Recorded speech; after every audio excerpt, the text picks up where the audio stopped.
네, 여러분 반갑습니다. 목사님 저보다 역시 키가 크셔가지고 이렇게 좀 내렸습니다. 어, 식사를 맛있게 하셨나요? 네, 네. 왜요? 웃긴 포인트가 아니었던 것 같은데. 어, 네, 제 막내딸도 재밌나 봐요. 막 웃고 있는 거죠? 네. 그 담임 목사님께서 어, 자녀 양육 이렇게 말씀하셔야 되는데 제자 양육 이렇게 하셨잖아요. 근데 가만히 생각해 보니까 제자 양육도 맞는 것 같아요. 그래서 제가 이렇게 들어오면서 그 뭐라 그럴까, 저와 연배가 비슷한 분들이나 조금 뭐 어리신 분들이나 이런 분이 되게 많으실 줄 알았는데 또 이게 저보다 훨씬 연륜이 있으시고 경륜이 있으신 우리 장로님 권사님들도 앉아 계시는 것 같습니다. 그래서 제가 이렇게 앉아가지고 어, 원래 이 시간에 예배가 진행되나요, 목사님? 오후 예배. 네.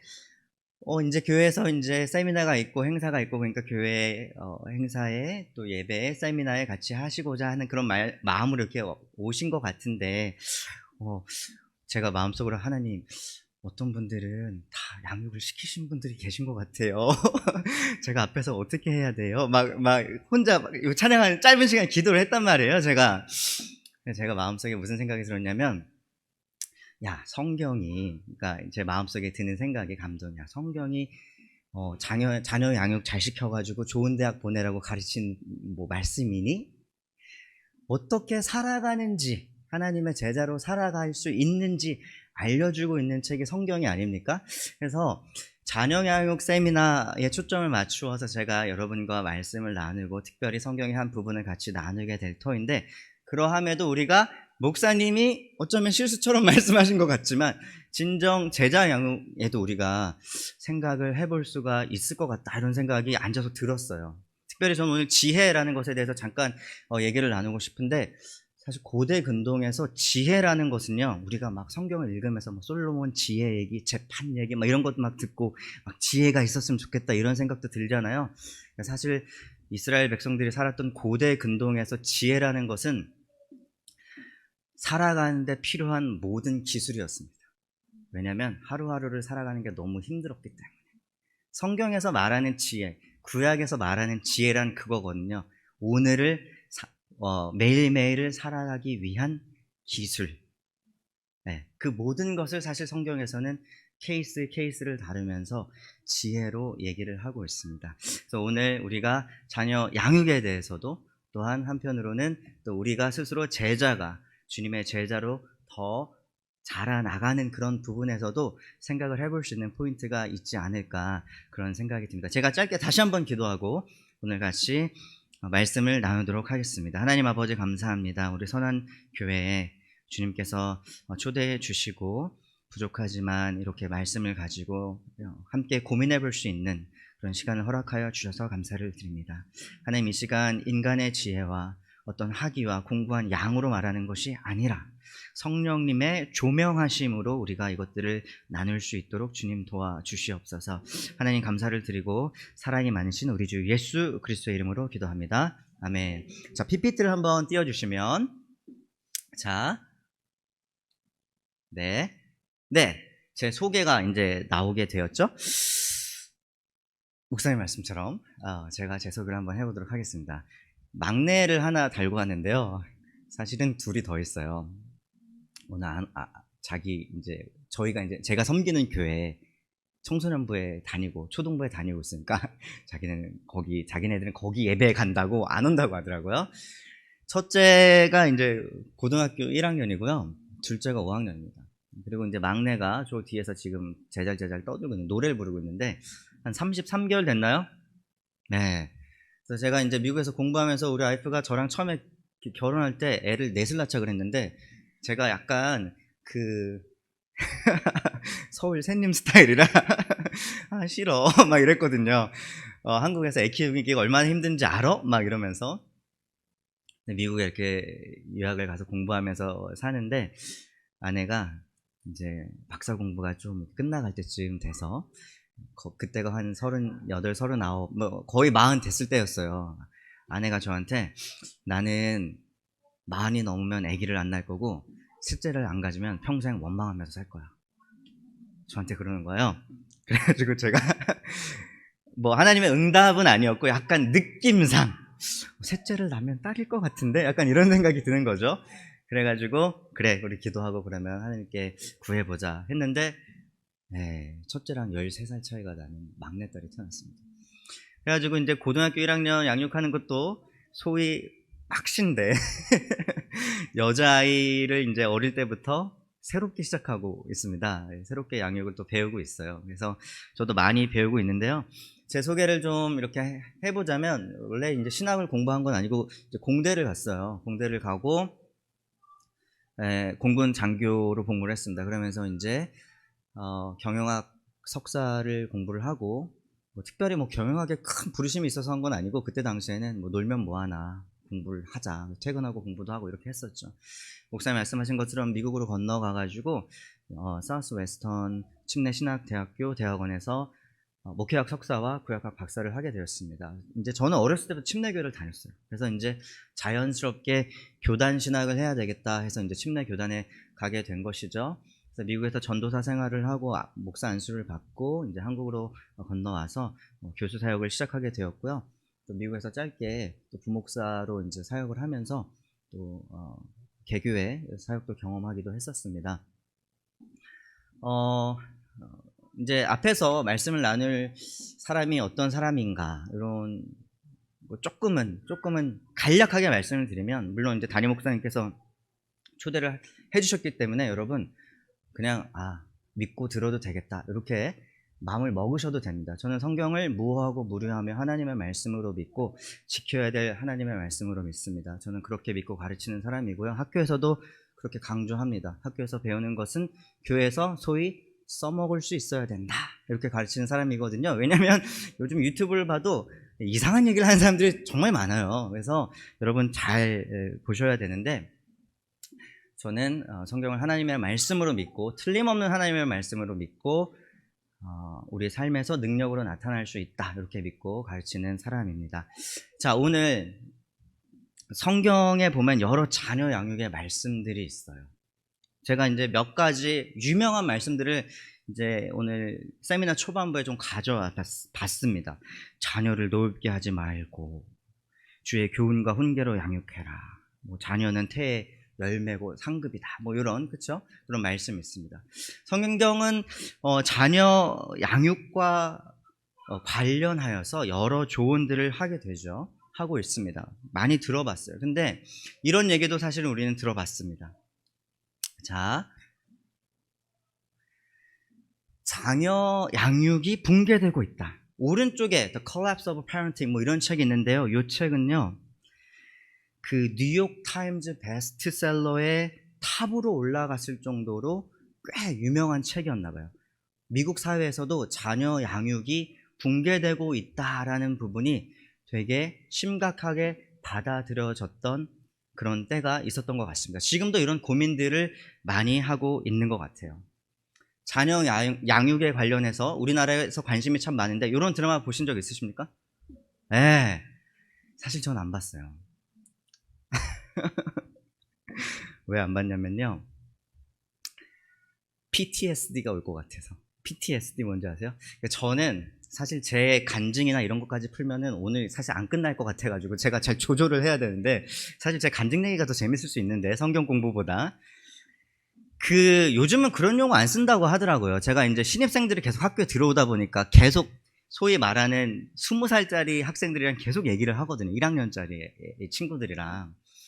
요즘은 뭐 강남 8학군 뭐 이런 거 없다며요. 그쵸? 뭐 자사고 뭐 이런 게 막 있다며. 제가 사실 그 강남 8학군 출신이거든요. 초중고를 다 강남 8학군에서 나왔어요. 근데 뭐 그래도 제 얘기를 짧게 좀 하자면 저희 부모님이 저에게 드린 노력에 비하면 저는 그렇게 성공한 사람이 아니거든요.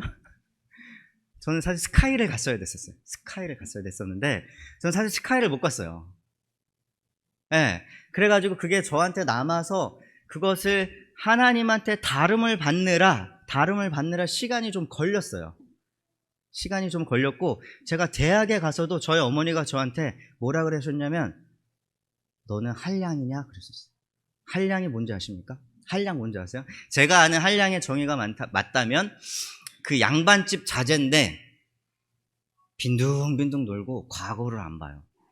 이런 사람을 한량이라고 그러는데, 제가 대학교 다닐 때 저희 어머니가 저한테 아유 넌 한량이냐 그랬거든요. 근데 제가 어느 순간 정신을 차리고 보니까 제가 이제 그래도 쓰임을 받는 자리에 왔어요. 공부도 그래도 많이 했고, 물론 공부를 많이 하는 게 성공하는 건 아니죠, 당연히. 제 얘기를 이제 좀 나중에 조금 더 풀어드리게 되면, 오늘 말씀 여러분과 나누고자 하는 부분이 조금 더 다가올 것 같아요. 자녀 양육에 관하여 많은 생각을 던지게 했던 드라마였던 것 같습니다. 여러분, 이거는요, 제가 이제 목사님 저한테 말씀해 주셔서 한번 쑥 찾아봤어요. 구글링을 해봤어요. 이거는 일반 예수 안 믿는 사람들 뿐만 아니라 소위 신앙에 베이스해서 자녀 양육 서적이라는 것을 쓴 사람들, 그들의 작품들을 구글링만 해도 이렇게 많이 나와요. 책을 뒤져보면요, 신앙 서적을 이라고도 할 수 있겠죠. 신앙 서적, 자녀 양육, 신앙 서적, 이렇게 얘기할 수 있겠죠. 저는 사실 진짜 침례교인이라 그런 걸 하진 않지만, 여러분 목사님 혹시 하신지 모르겠습니다. 우리 장로교회니까 웨스터민스터 소요리 문답 이런 것도 있지 않습니까? 그렇죠? 어린아이들한테 하는 거 맞죠? 그렇게 하는 것도 있고, 또 뱃속에서부터 말씀을 가르쳐야 된다 이래가지고 토라 태교 이런 얘기도 있대요. 여러분 그런 거 한번 들어보셨어요? 예전에 많이 유행했는데 쉐마 양육법 이런 거. 쉐마 신명기 6장이죠. 들으라 이스라엘아, 이런 그 유명한 그런 것도 있었어요. 막 이렇게 책이 많고 요즘 또 이런 것도 있어요. 오은영 박사님 완전 그쵸. 옛날에는 그 TV를 보면 트렌드가 요리가 한번 확 휩쓸었던 것 같아요. 백종원 선생님, 그쵸? 근데 거기에 싹 지나가니까 이제 오은영 선생님이 나오셔가지고 그쵸?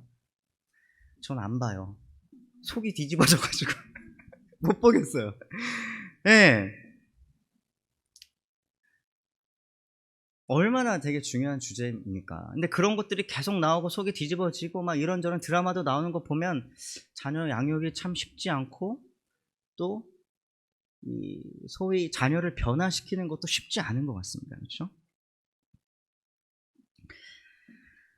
엄청납니다. 이렇게 되게 많은 전문가들이 있는 것 같아요. 근데 목사님 저를 왜 초대하셨어요? 저는 구약학자인데 기독교 교육 전문가가 아닌데 사실 점심을 나누면서도 약간 그런 얘기를 했어요. 이제 하나님께서 하시는 일이고 목사님께서 저를 초대하셨을 때는 다 이유가 있고 성령님의 계획하심이 있을 것이다. 그래서 저는 오늘 특별히 좀 말씀에 집중해가지고, 말씀에서 어떻게 얘기하나 이런 부분에 집중해가지고 구약학자에게서만 좀 들을 수 있는 그런 얘기를 좀 나눠볼까 합니다. 먼저 사실 자녀 양육에 관한 성경의 본문의 말씀은 너무 많아서 다 나열할 수도 없습니다. 설명하기도 어려워요. 몇 가지 유명한 말씀을 좀 볼까요? 부모님에 관한 말씀도 있는 것 같습니다. 아비들아 너희 자녀를 노엽게 하지 말지니. 힘들죠. 애들 맘 상하게 하면 안 되나? 이거 어떡하죠? 이게 말씀에 있는 건데 이거 지켜야 되나? 화를 꾹꾹 참아야 되나? 아버지는 자녀들의 마음을 상하게 하거나 화를 돋구지 말라. 또 비슷한 말씀이 있습니다. 요거는 조금 그래도 일반적인 말씀을 해준 것 같아요. 그 다음 슬라이드. 마땅히 행할 길을 아이에게 가르치라. 그리하면 늙어도 그것을 떠나지 아니하리라. 오케이. 자녀들이 뭘 해야 되는지 얘기해주는 이런 말씀도 있는 것 같습니다. 내 부모를 공경하라. 내 생명이 길리라. 출애굽기에 있는 그런 말씀도 있습니다. 십계명의 한 부분이었죠. 자녀의 입장에서 또 이런 말씀도 있어요. 글자가 좀 작아서 안 보이실 수도 있으니까, 내 아들아 내 아비의 훈계를 들으며 내 어미의 법을 떠나지 말라. 이는 내 머리에 아름다운 관이요 내 목에 금사슬이니라. 조금 더 어려운 말씀 한번 봐볼까요? 이런 말씀도 있습니다. 자, 다음 슬라이더. 자, 회초리를 들지 못하는 사람은 자기 자식을 미워하는 자니. 이런 말씀도 있습니다. 매를 때려야 되나요? 또 이런 말씀도 있어요. 채찍과 꾸지람이 지혜를 주거늘 내 자식을 징계하라. 하나님의 말씀이니까 우리가 심각하게 받아들이는데, 제 아들이 고등학교 1학년인데 거의 매를 대지 않거든요, 요즘은요. 사실 뭐 이런 생각도 들긴 해요. 매가 잘 먹히지 않는 것 같다. 근데 저도 예전에 고등학교 때 어머니한테 맞아본 기억이 있어요. 저 그때 마지막으로 저희 어머니한테 심하게 맞아본 게 옷걸이로 때리셨는데, 반항했다가. 이게요 되게 어려워요. 미국에서 공부할 때 미국은 이런 게 있거든요. 그러니까 그 포스터 한다고 하는데, 그 양자로 어답트 하는 것도 그렇지만 그냥 어디 이제 우리나라도 있는 것 같은데요. 어디 양자로 보내기 전에, 그러니까 뭐라 그러죠? 네, 어답트 하는 걸 뭐라 그러죠? 입양. 맞아요, 목사님. 입양하기 전에 어느 가정에 잠깐 거쳤다 가기도 하고 그러잖아요. 근데 그런 걸 하면 정부에서 돈을 되게 많이 줘요. 그래서 그런 것들을 실제 어떻게 보면 잡처럼 하면서, 또 사명이죠. 또 한편으론 또 하면서 하는 가정들이 있는데, 실제로 미국은 때리면은 바로 경찰 오거든요. 그러니까 학교 와서 이런 거 물어본다고요. 근데 이제 우리나라 컨텍스트에서는 그래도 매도 들고 막 이런 거 하잖아요. 그쵸? 그래가지고 미국에서는 되게 심각하게 이런 걸 받아들이거든요. 저희도 어렸을 때 미국에서 아기 키울 때, 특별히 저희 와이프는 미국에서 이민 가정에서 자란 이제 자매랑, 뭐 사실 승질 나면 손바닥으로 애들도 때리고 그러긴 했는데, 우리 와이프도 보통 뭐 타임아웃 이런 거 많이 시키고 했었어요. 때린다기보다는 벽에 가서 세워놓고 어디 의자 같은 데 앉혀놓고 이런 걸 하긴 했었어요. 어떻게 해야 됩니까, 여러분? 때려야 돼요? 들린 것 같아요. 그래서 때려야 됩니다, 이렇게. 되게 쉽지 않죠. 성경을 보면 어떤 데서는 노하게 하지 말라고 방금 그런 부분이 있었단 말이에요. 근데 어떤 데서는 때리라 그런단 말이에요. 때리면 화날 거 아니에요. 부딪히는 것 같잖아요. 성경 사실 어렵죠. 이런 걸 보게 되면. 여기 잠깐 스탑을 해서 말씀드리면, 이런 어려운 부분들을 이렇게 딱 성경을 읽으시다가 꼭 자녀 양육뿐만 아니라 어려운 부분들을 이렇게 마주하시면, 여러분 올바른 태도는 어떤 거냐면, 두 가지 태도가 있어요. 올바르지 않은 태도는 이런 태도예요. 아, 성경은 앞뒤가 안 맞아. 틀린 것 같아. 이게 올바르지 않은 태도고요. 올바른 태도는 뭐냐면, 아, 성경은 되게 난해하다. 이거예요. 근데 성경은 진짜 난해해요. 제가 성경을 공부하지만 성경은 진짜 난해해요. 성경은 되게 난해하지만 제가 공부를 하면 할수록 깨닫는 것은, 아, 내가 몰라서 난해하게 느꼈구나. 이거를 더 많이 깨달아요. 그래서 제가 점점 깨닫는 건 뭐냐면, 부딪히는 것 같지만 성경을 연구할수록 성경은, 이거 제가 쓰는 말이거든요. 어디 가서 써먹으세요. 공부한 티 내시면 돼요. 성경은 스스로 그 균형점을 찾아갑니다. 성경은 쓱 균형점을 찾아간다. 제가 학생들한테도 이거 내가 생각해 본 건데 어디 가서 써먹어. 제가 이렇게 얘기하거든요. 그래서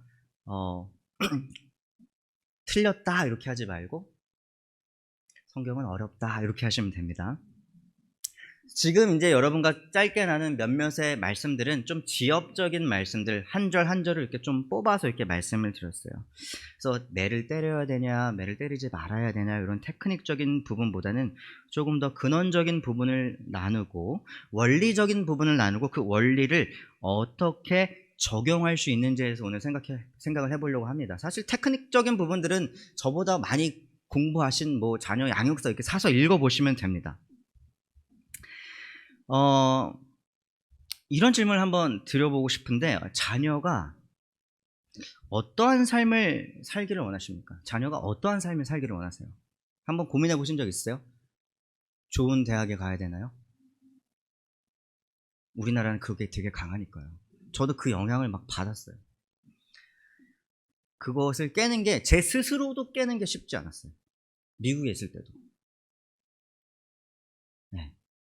미국에 있을 때도 제가 목회학 석사를 하고 박사과정을 갈 때, 제 안에서 소위 진짜 유명한 대학, 하버드, 예일 막 이런 데 가고 싶은 마음들이 있었어요. 세상 사람들이 다 알아주는 그런 학교. 그것이 하나님이 또 깨시더라고요. 그때. 제 얘기는 조금 있다가 시간이 나면. 여러분 어떠한 자녀들이 어떠한 삶을 살기를 원하세요? 트램퍼 롱맨이라는 사람, 유명한 구약 작가인데 제가 한번 읽어볼게요. 성경은 결코 하나님을 따르는 사람의 삶에 문제가 없을 것이라고 말하지 않습니다. 오히려 그 정반대라고 말합니다. 인생에는 기쁨이 있지만 사실 고린도서 1장 5절과 같은 부분을 보면 이렇게 얘기한대요. 그리스도의 고난이 우리에게 넘친 것 같이 우리가 받는 위로도 그리스도로 말미암아 넘치는도다, 이런 얘기가 있대요. 이 말씀은 우리에게 사실 우리가 누리는 기쁨이 고통을 경험하는 가운데에서 있을 수 있다라고 얘기를 합니다. 완전한 기쁨은 천국에서만 있을 것이기 때문입니다. 이 땅에서의 삶은 항상 문제를 수반합니다. 그렇다면 우리는 인생의 문제를 어떻게 처리해야 할까요? 우리는 어려운 사람이나 불편한 상황에 어떻게 대처하나요? 무엇을 말하고 어떻게 행동하나요? 어떻게 우리의 감정을 표현하고 있나요? 성경에는 인생을 잘 탐색하는 사람을 묘사하는 단어가 있습니다. 그 단어는 지혜로운이라는 단어입니다. 지혜로운 사람은 피할 수 없는 어려움에도 불구하고 담대하게 삶을 살아갑니다. 우리는 어디서 지혜를 찾을 수가 있습니까? 이렇게 얘기했어요. 지혜. 그래서 우리에게는 잠언이 좀 중요한 것 같아요. 사실 잠언 이외에도 전도서, 욥기, 소위 성문서라고 하는 구약의 여러 책들에서 지혜를 얘기하고 있죠. 특별히 잠언을 들여다 보려고 하는데, 여러분 지혜와 지식의 차이가 뭔지 아십니까? 꼭 정답이 있다기보다는 한번 생각해 보세요. 지혜와 지식의 차이가 뭐라고 생각하세요? 한번 대답해 보시고 싶은 분 계십니까? 언젠가 이 얘기를 저랑 제 아내랑 이 얘기를 해봤어요. 제가 이런 질문을 사실 아내한테 던졌어요. 자기야, 지혜랑 지식의 차이가 뭔 것 같아? 사실 저는 공부를 많이 했잖아요. 그쵸? 박사학위가 있으니까. 근데 우리 와이프는 석사학위까지 했으니까 저보다 공부를 못했거든요. 제가 지혜랑 지식이 차이가 뭔 것 같아. 근데 사실 저희 와이프가 저보다 훨씬 지혜 있는 사람인 것 같아요. 이게 실제 그 은사 테스트를 했을 때 예전에 저는 뭐가 나왔냐면 지식, 그 다음에 가르치는 거, 행정, 이 세 개가 딱 나왔어요. 탑 3가. 그러니까 제가 교수를 하나 봐요. 그래서 그런지. 근데 우리 와이프는 행정이 하나 나오고 지혜가 나오고 mercy, 자비가 나왔어요. 그래서 저처럼 이제 공부를 많이 하는 사람은 깐깐한데 그래서 저를 받아주고 사나 봐요, 우리 와이프가.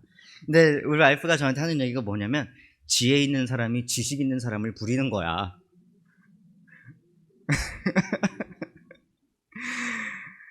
그래서 제가 꽉 잡혀 사나 봐요. 근데 그 말을 듣고 그 말이 참 맞다라는 생각을 했습니다. 그러니까 우리가 세상을 살면서 꼭 교회 밖에서 지혜라는 말을 그렇게 자주 사용하는 것 같진 않아요. 근데 그런 단어들과 좀 치환해서 쓸 수 있는 약간 유사한 용어들, 예를 들면 이런 거 정치력 뭐 이런 게 있을 거 아니에요. 그렇죠? 제가 신학대학교에 있는데 신학대학도 정치가 있더라고요.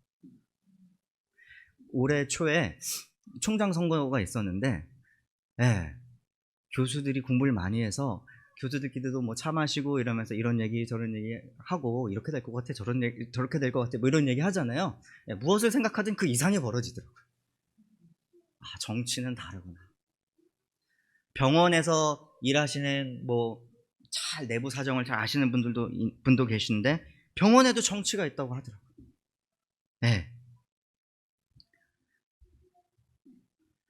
그래서 우리는 지식이 아니라 실로 지혜가 있어야 될 것 같습니다. 잠언은 실로 그리고 지혜의 책이죠. 잠언의 시작은 잠언서의 목적에 대해서 잘 얘기해 주고 있는데 지혜와 훈계를 알게 한다, 이런 표현이었습니다.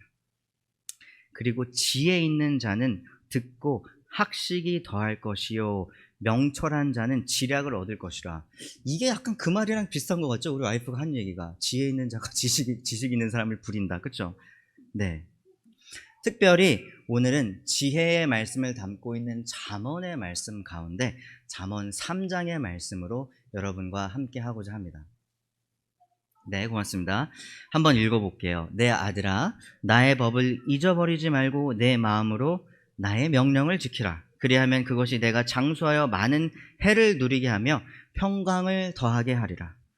인자와 진리가 내게서 떠나지 말게 하고 그것을 내 목에 매며 내 마음판에 새기라. 그리하면 내가 하나님과 사람 앞에서 은총과 귀중히 여김을 받으리라. 너는 마음을 다하여 여호와를 신뢰하고 내 명철을 의지하지 말라. 너는 범사에 그를 인정하라. 그리하면 내 길을 지도하시리라. 스스로 지혜롭게 여기지 말지어다. 여호와를 경외하며 악을 떠날지어다. 이것이 내 몸에 양약이 되어 내 골수를 윤택하게 하리라. 내 재물과 내 소산물에 처음 익은 열매로 여호와를 공경하라. 그리하면 내 창고가 가득히 차고 내 포도즙 틀에 새 포도즙이 넘치리라. 내 아들아, 여호와의 징계를 경히 여기지 말라. 그 꾸지람을 싫어하지 말라. 대저 여호와께서 그 사랑하시는 자를 징계하시기를 마치 아비가 그 기뻐하는 아들을 징계함 같이 하시느니라. 아멘. 여러분, 잠언 3장을 읽었습니다. 혹시 그 많은 잠언의 말씀들 가운데 왜 3장일까? 이런 질문을 던지시는 분이 계실까요? 앞서 우리가 자녀 양육의 실패가 미국에서 큰 이슈가 되었었다. 그리고 자녀 양육에 관한 서적들이 참 많다. 이런 얘기를 하면서 아이들을 어떻게 쉐입할 수 있을까? 잘 고칠 수 있을까? 이런 고민들이 많이 하게 되는데 그런 것들이 잘 안 되고 있고 그런 현상들을 보게 됐고, 그렇죠? 자녀 양육을 하시면서 여러분 어려운 게 무엇인가요? 딱 한 가지 그냥 딱 한 문장으로 얘기한다면 자녀 양육을 하면서 어려운 거 무엇일까요? 누가 말씀하셨어요. 말을 안 듣잖아요. 그렇죠? 자녀 양육할 때 가장 힘든 거 그냥 톡 까놓고 얘기해서 한 문장으로 딱 얘기하자면 말을 안 듣습니다. 그렇죠? 그래서 여러분 그 질문을 드려보겠습니다. 인간은요 교화될 수 있습니까? 네라고 얘기하시고. 인간은 교화될 수 있나요? 요거 근데 빵 터지는 포인트였는데 안 웃으시네. 요거 뭔지 아시죠? 네. 네. 성경은 인간은 교육을 통해서 교화될 수 있다고 가르치는 것 같습니다. 어떤 면에서 명철의 말씀을 깨닫는다, 훈계를 받게 한다, 지혜 있는 자는 듣고 학식이 더한다, 이런 말씀들이 있어요. 성경은 특별히 잠언에서 인간은 교육을 통해 교화될 수 있다고 가르치는 것 같기도 합니다. 심지어는요 어리석은 자들도 교화될 수 있다고 말하는 것 같기도 합니다. 어리석은 자들아 너희는 명철할지니라, 미련한 자들아 너희는 마음이 밝을지니라. 어리석은 자들도 교화가 되는 것인가?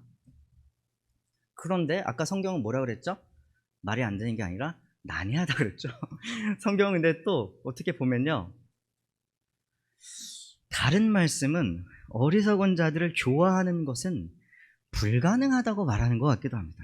거만한 자를 징계하는 자는 도리어 능욕을 받고, 거만한 자를 책망하지 말라. 그가 너를 미워할까 두려우니라. 교화하지 말라고 얘기하는 것 같아요. 네. 뭔가 가르쳐드려야 되는데 어려움에 계속 빠지게 하는 것은 아닌지 모르겠습니다. 자, 네. 결론적으로 생각을 하면 제가 이제 빨간색을 했는데 계명을 간직하다, 지혜의 귀를 기울인다, 지식을 불러 구한다, 소리를 높여 무엇을 찾는다, 성도의 길, 이런 표현들이 있어요. 잠언 2장 1절부터 10절까지의 말씀인데 요약해서 말씀을 드리면 성경은 이렇게 얘기하는 것 같습니다. 변화가 가능한 사람들이 있으며 이때 올바른 수단과 방법에 의해서만 참된 변화가 가능하다. 이렇게 얘기를 하는 것 같아요. 변화가 가능한 사람들이 있으며 이때 올바른 수단과 방법에 의해서만 참된 변화가 가능하다. 그래서 제자 양육, 내 스스로가 어떻게 변해야 될지, 자녀 양육, 우리 자녀가 어떻게 변화하면 좋을지, 이런 것들을 우리가 고민해 본다면 아이들이 어떠한 사람이 되어야 되겠고 그렇게 변화시키기 위해서 어떠한 방법이 필요할 것 같습니다. 2장의 말씀, 지혜가 삶에 중요하며 그것의 유익에 대해서 얘기하고 있거든요. 지금 보시는 2장의 말씀, 우리가 읽은 3장의 말씀 바로 전의 말씀인데요. 지혜의 유익에 대해서 얘기해 주는 부분이에요. 바로 전에 슬라이드에서 말했듯이, 그리고 아무나 이 지혜를 얻을 수 있는 것처럼 말하는 것 같지는 않습니다. 자, 넘어가 보면 아무나 지혜를 얻을 수 없다면 누가 지혜를 얻을 수 있고 어떻게 지혜를 얻을 수 있는가? 이 질문을 우리가 해볼 수가 있을 것 같습니다.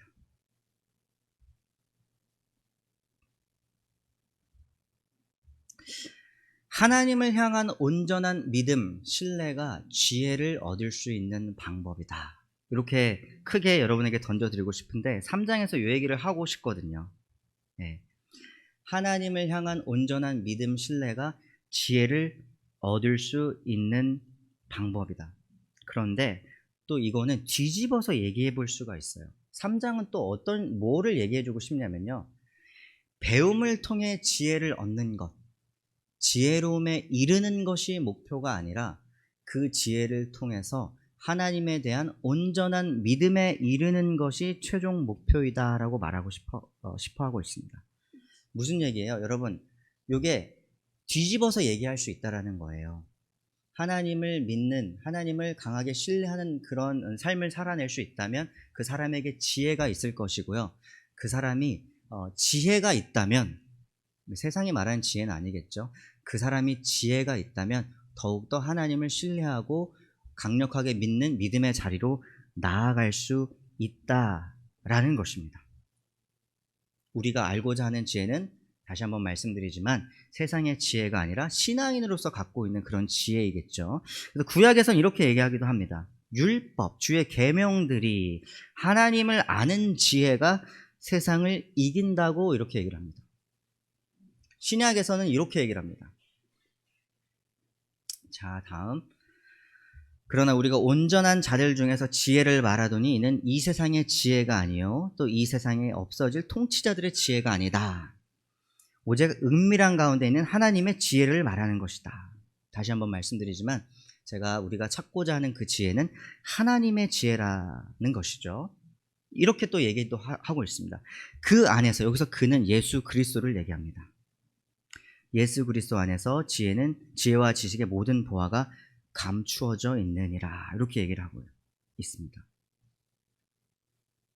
제가 여기서 이제 만약에 세미나를 끝나면 여기까지 오는 순간에 어쩌면 여러분께서는 뭐야, 다 아는 얘기를 왜 하고 있어, 왜 이렇게 길게 해 이렇게 생각하시는 분이 계실까요? 안 계시길 바라지만 저는요, 하나님 안에서 지혜를 찾는다는 이 아이디어, 이 명제가 뭐 다 아는 얘기야 이렇게 생각하면서, 자, 넘어갔네요. 자, 앞으로 가주세요. 네, 여기 요 얘기가 그냥 뭐 다 아는 얘기야 하고 넘어갈 수 있을 정도의 어떤 클리셰처럼, 그냥 뭐 교회에서 많이 들어본 얘기야, 요런 수준의 무게감이 있는 표현이 아닌 것 같습니다. 왜냐하면 이 세상이 하나님의 지혜로 창조가 되어졌기 때문에 아이들이 이 세상에서 잘 살기를 바라신다면 하나님의 지혜를 무조건 아셔야 됩니다. 창세기 1장 1절 이렇게 시작하죠. 태초에 하나님이 천지를 창조하시니라. 그렇죠? 근데 아람어로 쓰여진 성경을 보시면, 아람어는 예수님이 말씀하셨던 언어가 아람어거든요. 아람어로 쓰여진 성경을 보면 창세기 1장 1절은 이렇게 쓰여졌어요. 태초에 하나님이 지혜로 천지를 창조하셨느라, 이렇게 써졌어요. 네. 여호와께서는 지혜로 땅에 터를 넣으셨다, 이런 표현, 그렇죠? 지혜로 하나님께서 세상을 창조하셨기 때문에 하나님의 지혜를 알아야지 이 세상을 살아나갈 수 있다라는 것입니다. 비록 우리가 죄로 오염된 세상을 살아가고 있고 우리가 그 안에서 고통을 경험하게 되기도 합니다. 그 고통을 극복하기 위해서도 하나님의 지혜가 필요합니다. 성경을 읽어보면 우리는 욥보다 더 큰 고통을 겪은 사람을 찾기가 쉽지 않습니다. 재산 다 잃어버렸고요. 자식도 싹 다 죽었습니다. 그렇죠? 욥기를 싹 읽어보면 우리가 욥기에 대해서 많이 아는 내용들은 사실 욥기 1장, 2장 사탄 나타나는 부분인데 그 이후에 욥이 계속 하나님과 세상에 대해서 친구들과 고민을 막 하잖아요.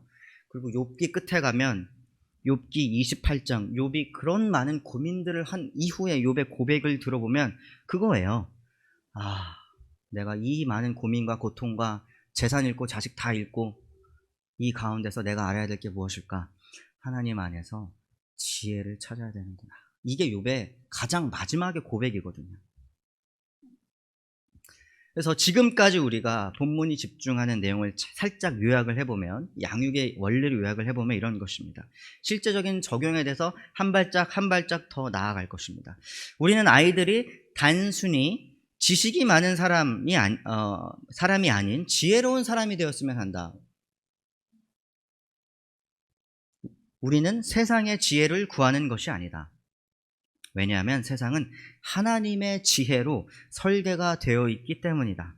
자녀가 이 세상의 도전을 이겨내고 참된 지혜자로 살아가려면 세상을 설계하신 하나님을 신뢰하는 사람으로 키워내야 된다. 왜 신뢰죠? 지혜 있는 사람이 하나님을 신뢰하며 신뢰하는 사람이 지혜를 더욱더 얻게 될 것이기 때문입니다. 여기까지가 배경이었어요. 이제 본문을 읽어봐야죠. 여러분, 자 다음이요. 1절에 내 아들아 나의 법을 잊어버리지 말고 내 마음으로 나의 명령을 지키라. 하나님을 신뢰한다는 것이 무슨 뜻일까? 이 신뢰라는 단어가 약간 추상적이죠.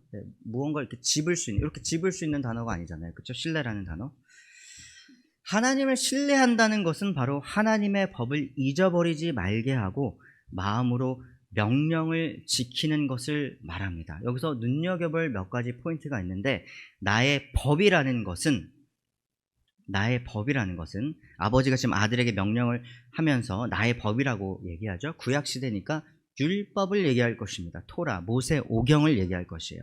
우리에게 적용을 해본다면 성경 말씀을 얘기하는 거겠죠. 그런데 나의 법이래요. 나의 법. 이 말은 무슨 얘기입니까? 부모가 법을 지키지 않으면 아이들에게 이 법을 지키라고 말할 수가 없습니다.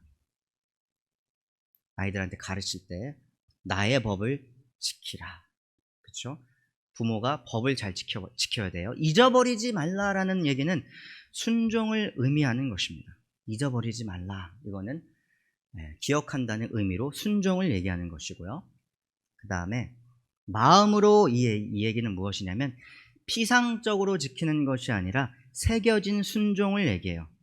사람이 삶을 살아갈 때 사람의 삶에서 말씀이 보여줘야 된다는 것입니다. 말씀이 인성이 되어야 된다는 얘기예요. 말씀이 인성이 무슨 뜻일까? 조금 이따가 또 더 깊게 얘기해 보도록 하겠습니다.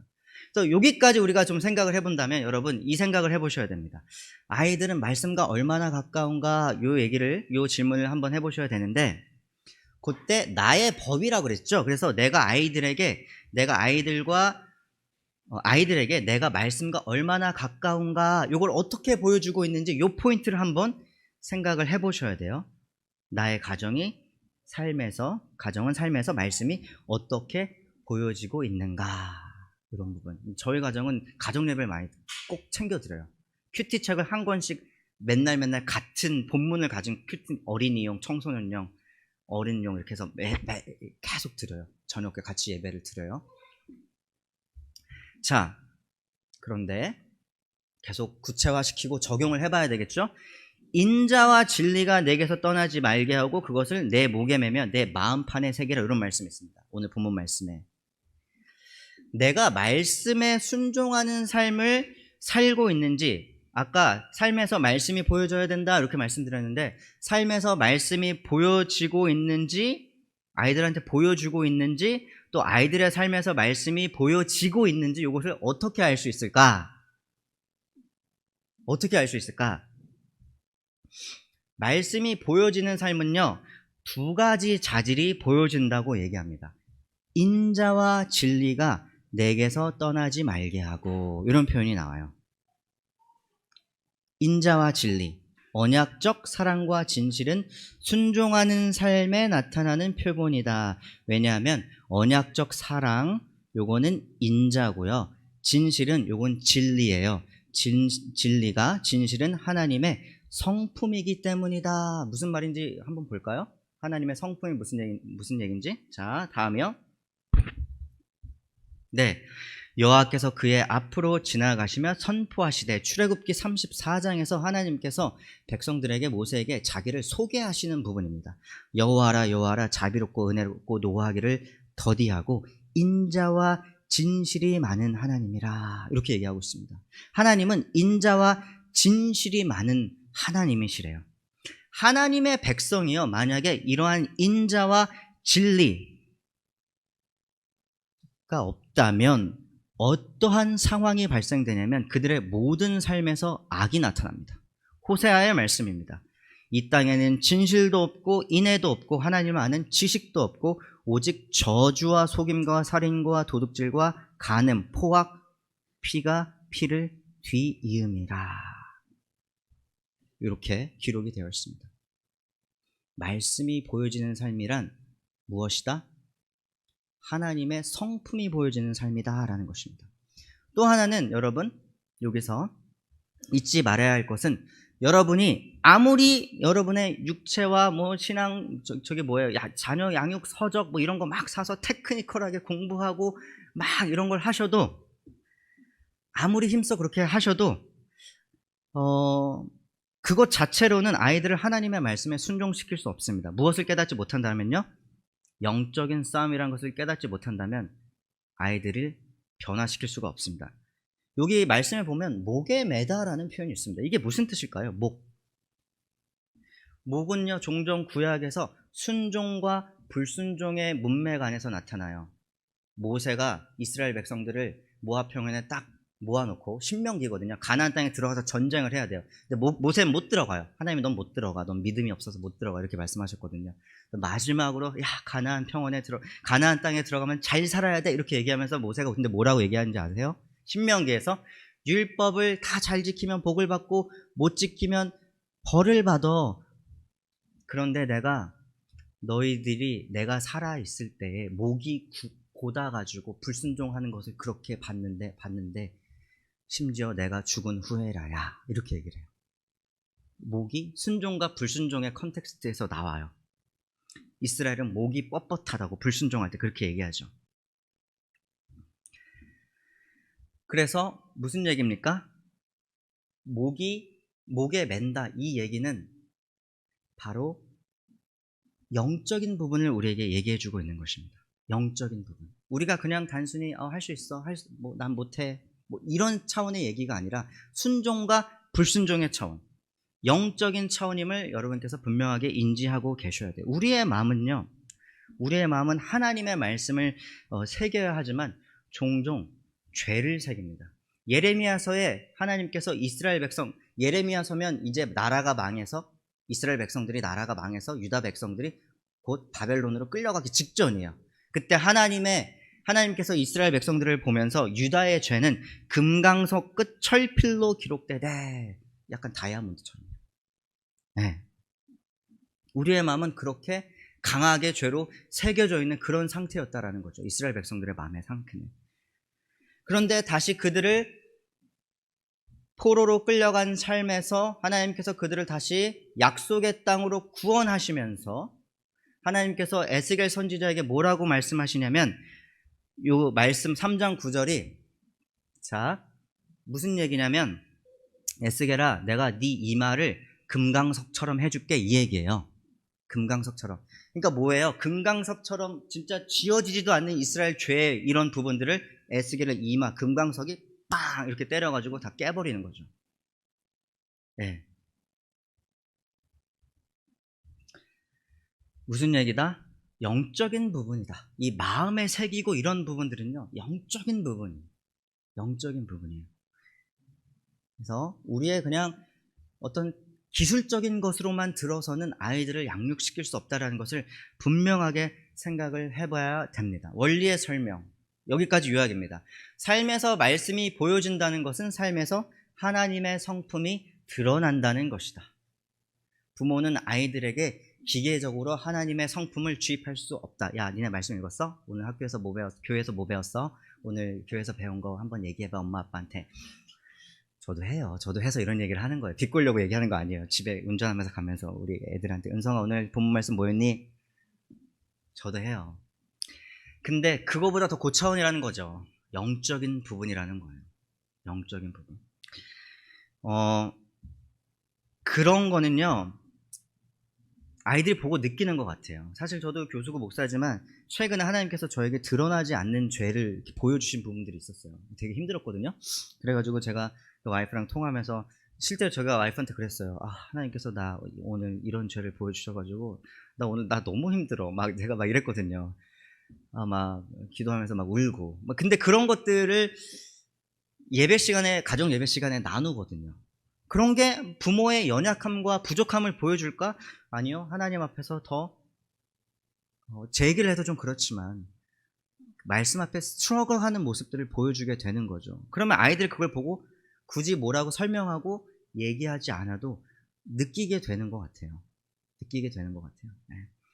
그래서 우리 아들이 미국에서 처음에 왔을 때, 2년 전에 왔을 때요.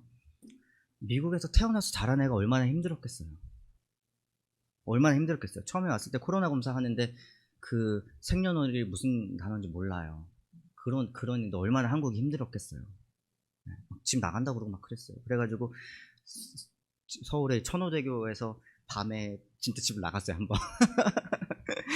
그 현관 옆에 앉아있더라고요. 그래가지고 걔를 태워가지고 제가 걔를 차에 태워가지고 천호대교 있는 데부터 동작대교까지 이렇게 올림픽대교 갔다가 강변북로 이렇게 해가지고 집 하니까 1시간 넘더라고요. 계속 얘기하고. 힘든 그런 것도 있지만 뭐 이렇게 얘기하다 보면 어제 밤에 잠을 못 잤대요. 예를 들면 왜? 그러면은 그냥 밤에 생각이 많아서 머릿속으로 계속 기도했어요. 그냥 그러더라고요. 네, 집도 나가긴 하지만 그래도 혼자 침대에 누워서 기도하나 봐요. 네, 그래서 계속 부모가 보여주고 어떻게든 말씀이 나타나고 성품, 저는 죄에 대해서 저의 죄에 대해서 얘기했잖아요. 네, 뭐 제가 잘난 걸 얘기하지 않더라도 하나님의 성품에 어떻게 다가가려고 노력하는지 그런 모습도 보여주고, 그러면 조금은 아이들이 생각하는 포인트가 있지 않을까, 그런 생각을 해보게 됩니다. 어떻게 좀 적용을 해볼 수 있을까? 단순히 영적인 싸움이라고 해서 그럼 기도만 하고 있으란 얘기예요? 하나님의 성품이 드러나게 양육해야 한다면 나는 구체적으로 무엇을 지도해야 합니까? 이런 생각을 질문을 던져 보면서 크게 3가지 포인트를 잡고 가고 싶습니다. 그래서 여러분 가정에서 삶을 살아가시면서, 그리고 꼭 자녀 양육이 아니더라도 자신에게 한번 적용해 보세요. 제자 양육적인 측면에서 3가지를 특별히 오늘 본문 말씀에서 뽑아봤습니다. 첫 번째, 누구를 신뢰할 것인가? 누구를 신뢰할 것인가? 너는 마음을 다하여 여호와를 신뢰하고 내 명철을 의지하라. 3장 5절의 말씀이죠. 여러분이 어떠한 문제에 직면했을 때 여러분의 수단보다 하나님을 의지하는 모습을 아이들에게 보여주십시오. 우리는 문제 해결에 있어서 종종 하나님을 가장 마지막 수단으로 두는 경우를 보게 됩니다. 그것은 하나님을 진정 신뢰하는 것이 아닙니다. 성경은 그것을 혼합주의로 말하며 강력하게 경계합니다. 강력하게 경계. 여러분, 이스라엘 백성들이, 구약의 이스라엘 백성들이 하나님을 몰랐을 것 같습니까? 하나님 너무 잘 알았습니다. 하나님을 너무 잘 알았어요. 근데 그들의 문제점은 뭐냐면 다른 신도 믿었다는 거예요. 다른 신도 믿었다는 거예요. 그래서 나라가 망하고 포로로 끌려갔거든요. 네. 예레미야 10장과 같은 그런 부분 보면 그런 말씀 나오잖아요. 우상 얘기를 하면서 사람의 손으로 만든 것이다. 니네가 만든 것도 사람의 손으로 만든 것이다. 허무한 것이다. 이렇게 얘기하고, 우상에 대해서 성경은 또한 가증한 것이다. 이렇게 얘기하거든요. 가증한 것이다.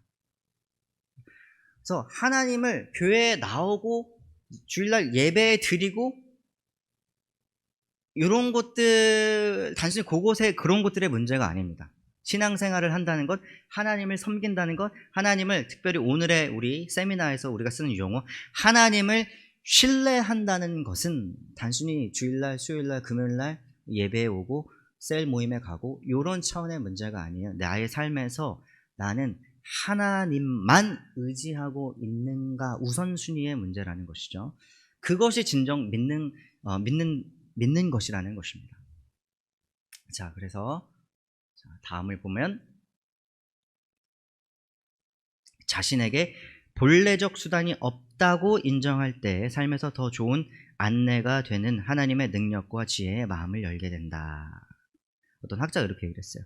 자신의 마음을 믿는 자는 미련한 자래요. 말씀에서. 지혜롭게 행하는 자는 구원을 얻을 자니라. 이런 말씀이 있습니다. 두 번째 포인트는 요거를 잡고 가고 싶습니다. 무엇을 신뢰할 것인가? 이런 것입니다. 3장 9절을 보면 이런 말씀이 있죠. 내 재물과 내 소산물의 처음 익은 열매로 여호와를 공경하라. 이런 본문 자체는요, 물질을 말하고 있습니다. 근데 현대의 적용은 물질을 뛰어넘어서요, 여러분 자신에게 소중한 것이 무엇인가 이런 질문을 해보고 싶습니다. 누구에게는 돈보다 시간이 소중한 사람들이 있을 것입니다. 진짜 부자들은 그렇다며요. 돈보다 시간이 소중하다며요. 여러분에게 정말 중요한 것들은 삶에서 자연스럽게 나타나고 드러나게 됩니다. 그것이 그리고 아이들에게 흘러갑니다. 아이들에게 흘러가요. 우리 집이, 여러분의 집이 무엇이 중요한지 아이들은 알고요. 또 그것을 밖에 가서 얘기도 합니다. 그래서 그러한 것들이 무엇인지 점검하고 그것을 통해 하나님께 여러분의 경우에 존중을 어떻게 표현하고 있는지 반드시 점검하셔야 됩니다. 여러분, 제가 어떤 게 있었냐면요. 제가 이제 아이에게 흘러가지 않게 조심하는 그런 것들 중에 하나가 뭐냐면 계속 스트로크를 해요. 학벌주의 이런 게 있었어요. 학벌주의. 뭐냐면 제가 아까 강남 8학군에 초중고 다니고 스카이를 갔어야 되는데 못 갔다고 했잖아요. 그러니까 저희 아버님은 대한항공 기장이셨어요. 그러니까 솔직히 제가 금수저는 아니었어요. 다이아몬드 수저도 아니었지만 솔직히 흙수저는 아니었어요. 흙수저는 아니었는데 제가 기억나는 게 그 고등학교 때 이제 그때는 야간 자율학습이 있었으니까 오면 수학 과외 선생님이 밤 12시에 왔었어요. 화요일, 목요일. 그래가지고 2시간, 새벽 2시까지. 공부가 될까요? 그러면 이렇게 막 이렇게 하고 있으면 선생님이 이렇게 펜을 제가 이렇게 잡고 있었다 치면 야, 기영아 일어나. 뭐 이런 게 아직도 기억이 나거든요. 그러니까 제가 제 안에 뭐가 있었냐면 부모님이 나를 위해서 이렇게 애를 써주셨는데 내가 좋은 대학을 못 갔다라는 게 있었어요. 그래가지고 제가 이제 MD부를 목회학 석사를 마치고 아까 뭐라 그랬어요? 좋은 대학 가고 싶었다 그랬잖아요. 사실 제가 모교에 남아서 박사학위를 했는데 좋은 학교예요. 보수적인 신학교에서는 거의 탑 학교예요. 근데도 저는 어떤 게 있었냐면 보통의 신학을 모르는 사람들, 그냥 일반 사람들이 딱 듣기에 유명한 학교, 예일대학교, 하버드대학교 이런 대학교. 실제로 그래서 남부의 하버드라고 불리는 에모리에 지원돼서 합격도 했었어요. 근데 그때 하나님이 그냥 강하게 딱 막으셨어요. 예일대학교에 원서를 써가지고, 목사님도 아실 거예요. 손상원 교수님이라고 신학 교수님 계셨는데 추천서를 써달라고 딱 가가지고 추천서를 써주세요 그랬더니 그분이 저를 딱 보면서 저한테 이렇게 물어봤어요. 예일대를 왜 가려고 하세요? 그럼 보통 그런 학교에 유명한 교수 찾아가면 이런 거잖아요. 이 교수님이 이런 부분에 연구를 많이 하셨으니까 나는 이 교수님 밑에 들어가가지고 이 부분을 더 발전시키고 막 사전에 리서치 막 하고 이메일도 써보고. 하나도 안 했어요. 그런 거 하나도 없었어요. 그 교수님한테 가서 써달라고 하는데 교수님 그렇게 물어보신 거예요. 이 학교 왜 가고 싶냐고. 그러니까 대답을 한 번도 생각을 해본 적이 없으니까 여기서 막힌 거죠. 그래서 엉격결에 어떻게 얘기했냐면 그냥 도전해보고 싶어서요. 이렇게 대답을 했어요.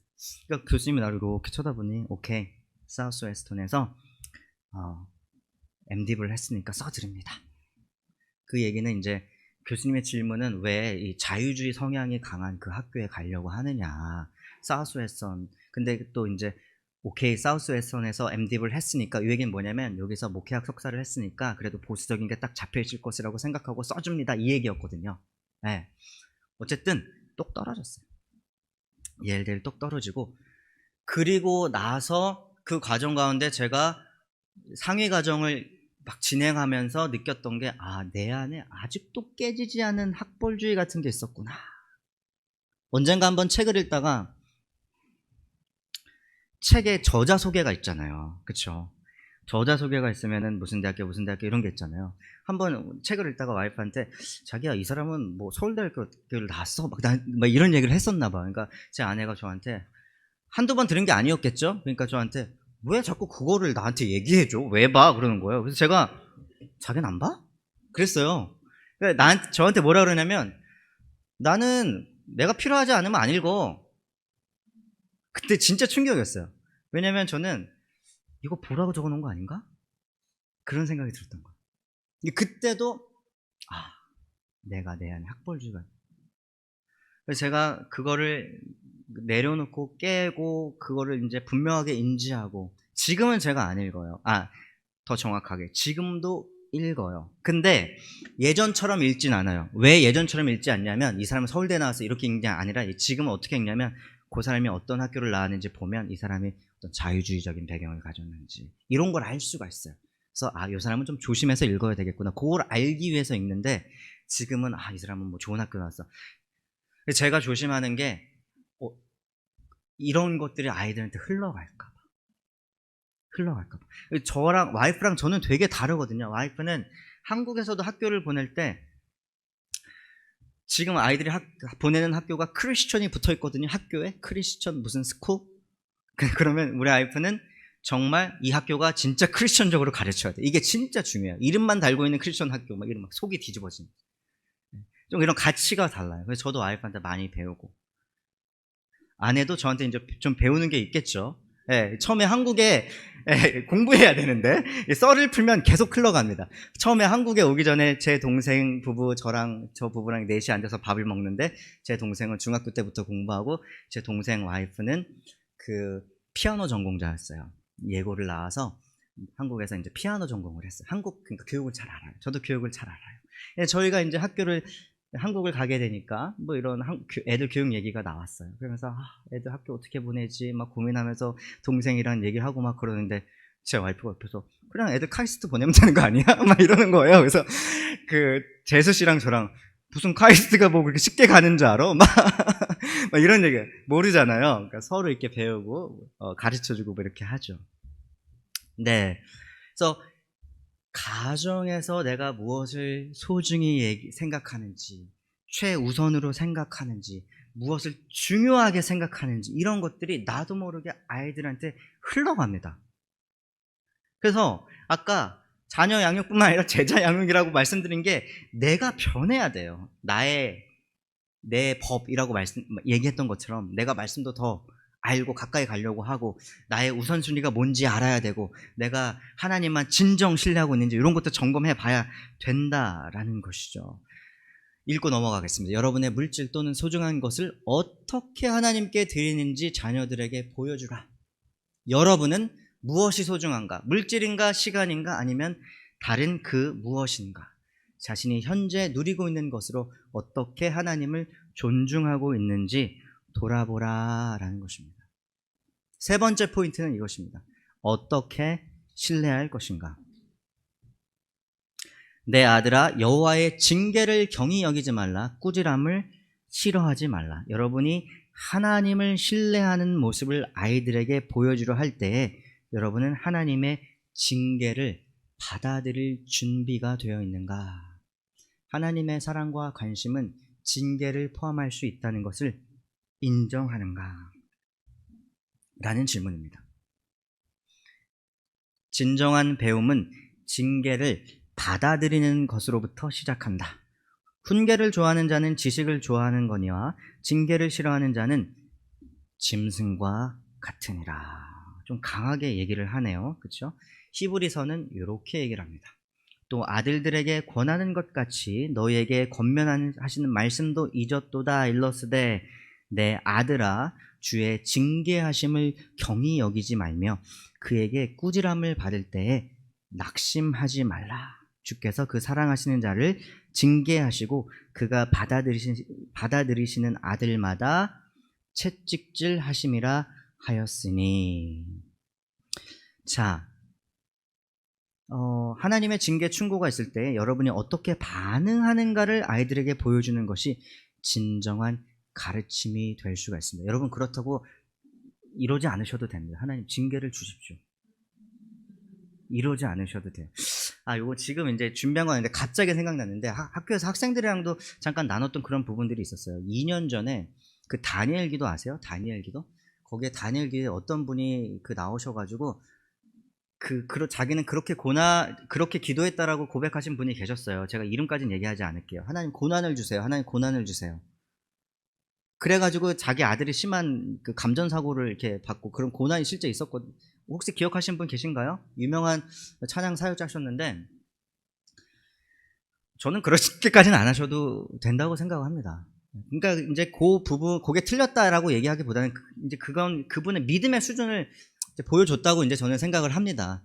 근데 하나님 징계를 주세요, 고난을 주세요 이렇게까지는 하지 않으시더라도 하나님께서 나에게 어떠한 말씀을 하실 때, 훈육을 하실 때에 내가 어떻게 반응하는가 요거 한번 생각해 보십시오. 그러니까 내가 하나님께 원하는 것만 듣겠다라고 하면 사실 하나님을 믿는 건 아니죠. 우리가 상식적으로 우리가 생각해 볼 수 있는 부분입니다.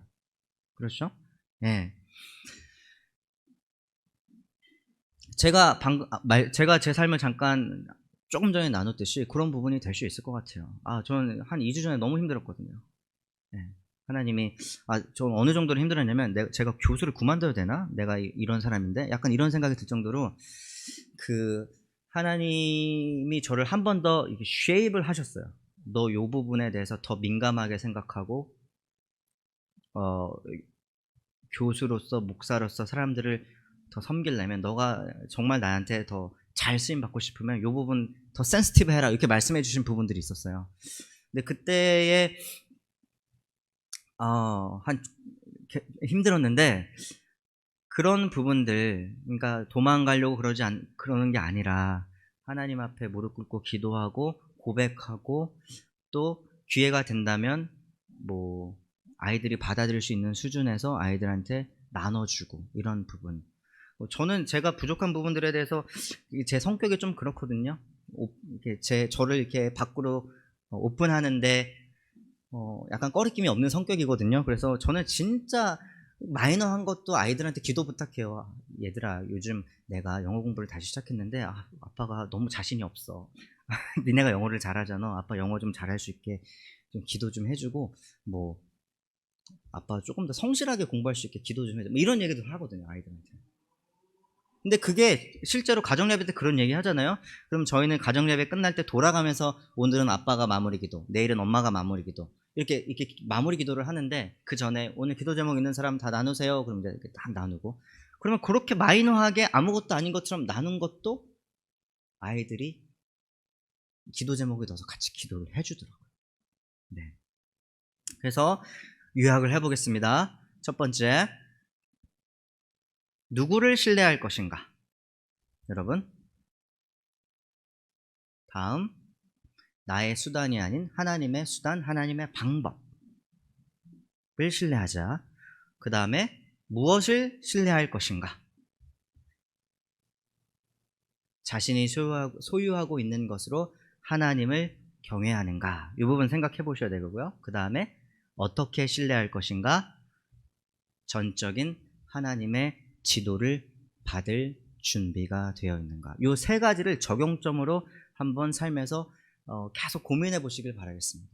내가 그렇게 그걸 나타내고 그것이 아이들한테 흘러가고 아이들의 삶에서도 세상을 살면서 질문들이 머릿속에 계속 돌아갈 수 있도록 하셨으면 좋겠어요. 3장은 그러할 때 우리에게 하나님께서 주시는 복에 대해서 얘기를 하고 있습니다. 첫 번째, 그리하면 그것이 내가 장수하여 많은 해를 누리게 하며 평강을 더하게 하리라. 여러분, 요 말씀, 요런 얘기는 많이 들어봤을 거예요. 부모 건강하면 오래 산다. 그쵸? 근데 사실은 요 말씀의 핵심은 뭐냐면요. 평강을 더하게 해주신다라는 것입니다. 여러분, 고통 가운데 오래 사는 거는 사실 복이 아닙니다. 복이 아니에요. 평강의 복을 주시는 것이 진정한 복이죠. 여기서 평강이란 의미는 풍요롭고 의미 있는 존재 상태를 누립니다. 사실 우리 자녀들이 이러한 복을 누릴 수 있다면 더 좋은 것이 없을 거예요. 즉 그냥 진짜 돈이 많고 막 그러지 않더라도 아이들이 고통 없이 살아요. 행복하게 살아요. 그건 진짜 부모로서 괜찮지 않아요? 그렇죠? 네, 그러한 복을 주신다는 거죠. 두 번째 어떤 복을 말씀하시냐면 은총과 귀중히 여김을 받는데요. 사람들이 여기서 얘기하는 건 뭐냐면요. 일단 자녀들을 대할 때 사람들이 우호적으로 대합니다. 우호적으로 대해줘요. 귀중히 여김을 받는다는 그 설명은 뭐냐면 이제 VIP가 됐어. 이런 게 아니라 사람들이 자녀들을 볼 때 그 사람을 인정해 주는데 저 사람이 지식도 있고 지혜도 있는 사람이구나 이렇게 인정을 해준다는 뜻입니다.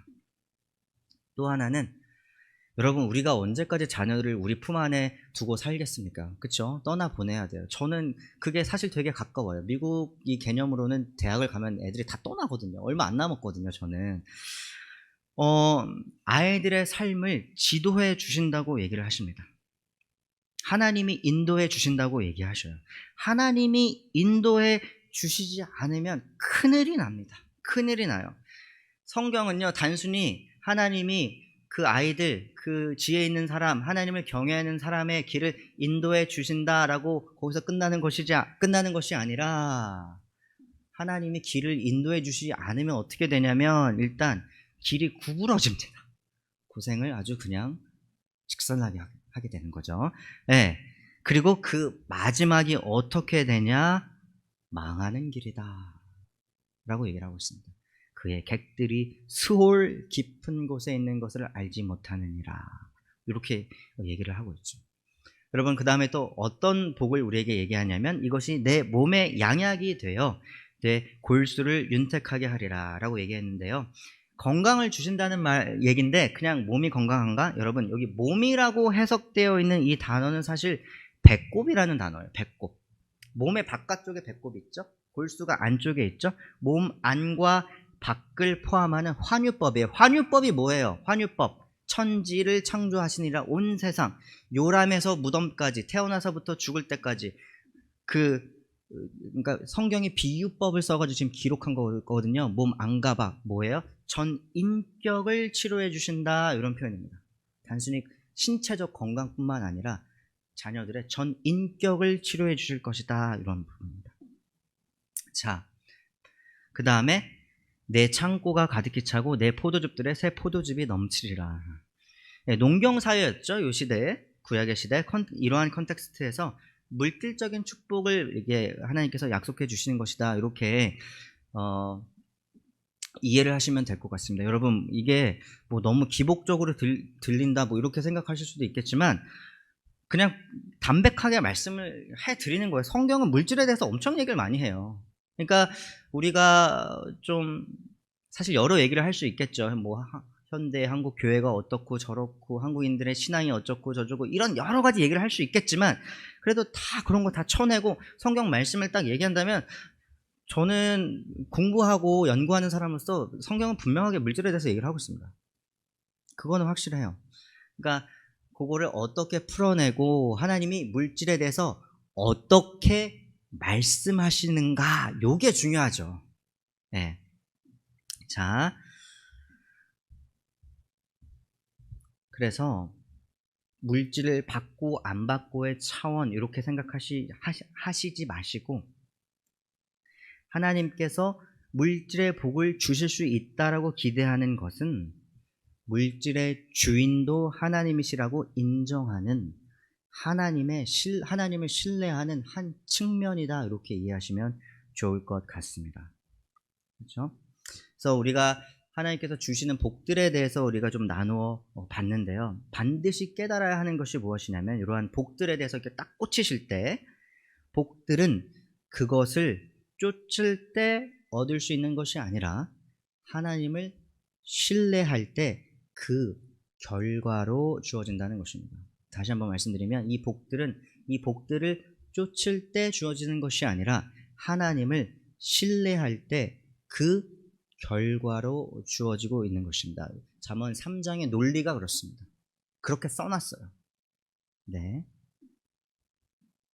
오늘의 세미나를 정리를 좀 해보도록 하겠습니다. 자, 오늘 우리가 막 나눴던 얘기들요. 다음, 잘못 눌렀어요. 자, 아이들이 조금 글씨가 이제 뒤에서는 안 보일 수 있으니까 읽어볼게요. 아이들을 지식이 많은 사람이 아니라 지혜가 충만한 사람으로 키우자. 이게 이제 도입부에서 이런 얘기를 했었죠. 그 다음, 세상의 지혜가 아닌 하나님의 지혜를 아는 아이들로 키우자. 세상은 하나님의 지혜로 창조되었기에 세상 운행의 원리는 하나님의 지혜를 통해서만 알 수가 있다. 이게 그 다음 포인트였습니다. 그 다음은요, 하나님의 지혜를 아는 것은 단순히 그것을 습득한다는 것이 아니다. 그것은 하나님을 신뢰한다는 것이다. 이렇게 말씀을 드렸고, 그 다음이요, 하나님을 신뢰한다는 것은 하나님의 말씀이 삶에서 보여지는 것으로, 즉 하나님의 성품이 삶에서 드러나는 것이다. 이렇게 정리를 해봤었습니다. 그 다음은요, 하나님의 성품이 드러나는 삶은 내가 누구를 무엇으로 그리고 어떻게 의지하는가에 달려있다. 이렇게 정리를 해보았습니다. 마지막은 아이들의 가장 소중한 것으로, 이거는 3포인트 중에 무엇으로에 관련된 것이었죠. 아이들의 기준이 아닌 이것은 내가 원하는 것만 하나님께 받는 것이 아니라 하나님의 기준으로 징계를 하실 때는 그것도 받아들이고 그것에 반응하고, 아이들의 기준이 아니라 하나님만, 요거는 누구를 의지할 것인가, 요 퀘션 한 포인트였죠. 하나님만 신뢰하게 가르쳐야 한다. 다시 요 마지막만 읽어보겠습니다. 아이들의 가장 소중한 것으로 아이들의 기준이 아닌 하나님만 신뢰하게 가르쳐야 한다.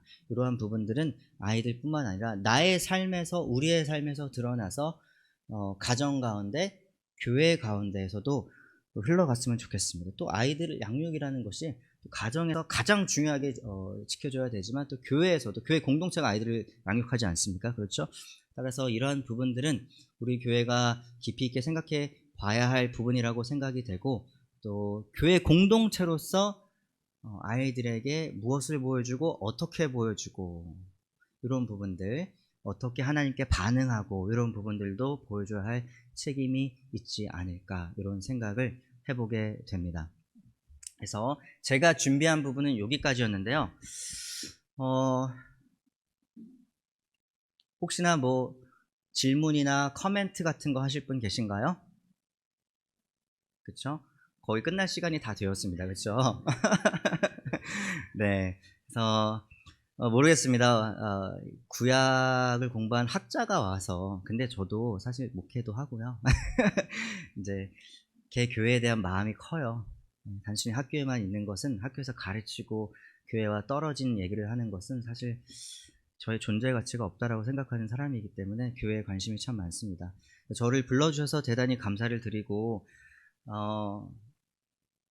단순히 담임 목사님께서 저를 불러주셨다라고 생각하지 않고 교회에서 저를 초청해 주셨다고 저는 생각을 이제 하거든요. 그래서 담임 목사님, 그리고 중직 우리 장로님, 권사님들, 그리고 성도분들께 초청해 주셔서 감사하다, 이런 말씀을 다시 한번 드리고, 제가 비록 자녀 양육 전문가는 아니지만 또 궁금하신 점이 있으시다면 뭐 이래저래 또 연락을 주시고 질문을 주시면 제가 답변을 드리던, 아니면 우리 저 침례 신학교에 또 기독교 교육학과 뭐 이런 것도 있고요. 뭐 여러 뭐 상담 심리학과 뭐 이런 분 교수님도 계시고, 그러니까 최선을 다해서 도와드리도록 할 것이고, 또 구약과 관련된 부분도 자유롭게 또 하셔도 좋을 것 같습니다. 다만 이제 우리 담임 목사님께서 워낙 탁월하셔가지고 담임 목사님께서 잘 지도해 주시리라 저는 이제 생각을 합니다.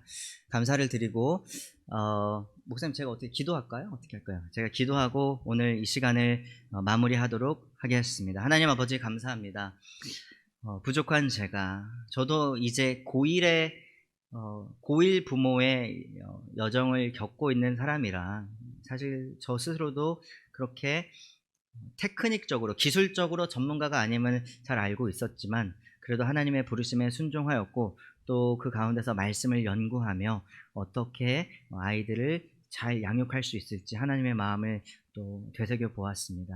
하나님, 이러한 시간들이 우리 특별히 선한교회에 도움이 되는 그런 시간이었을 줄로 믿습니다. 아버지 하나님, 특별히 우리가 내 스스로도 내 자녀에게, 내 가정에게, 그리고 우리 이 교회 안에서도 우리 삶의 우선순위를 잘 정하고 하나님만 신뢰하며 나의 가장 소중한 것으로 하나님을 바라고 경외하며, 그리고 하나님의 전적인 지도를 우리가 받아들이는 진정 겸손한 하나님의 제자와 하나님의 백성들로서 우리의 오늘의 가르침을 나누며 실천할 수 있도록 주님 도와주시옵소서.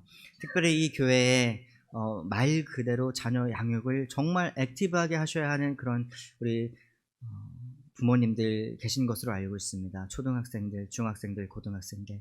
주님 아버지, 누구는 자녀 양육이 전쟁이라고까지 얘기를 합니다. 아버지 하나님, 우리는 그것을 세상적인 용어로 얘기하지 않고 영적인 전쟁이라고 표현하며 하나님께 진정 신뢰하고 맡기며 나아가겠습니다. 하나님 아버지, 말씀으로 묵상하고 자녀를 위해서 기도할 때에 자녀를 어떻게 양육해야 되는지, 어떻게 말해야 되고, 어떻게 다루어야 되고, 어떻게 관계해야 되는지 생각나게 하여 주시고, 말씀하게 하여 주시고, 공동체가 서로 돕게 하여 주시고, 필요한 말씀들을 듣게 하여 주시고, 또한 필요한 것들 또한 공급하여 주시옵소서. 아버지 하나님, 감사를 드립니다. 주님께서 영광 받으신 줄로 믿고 올려드리며 사랑이 많으신 우리 주 예수 그리스도의 이름으로 감사하며 기도합니다. 아멘.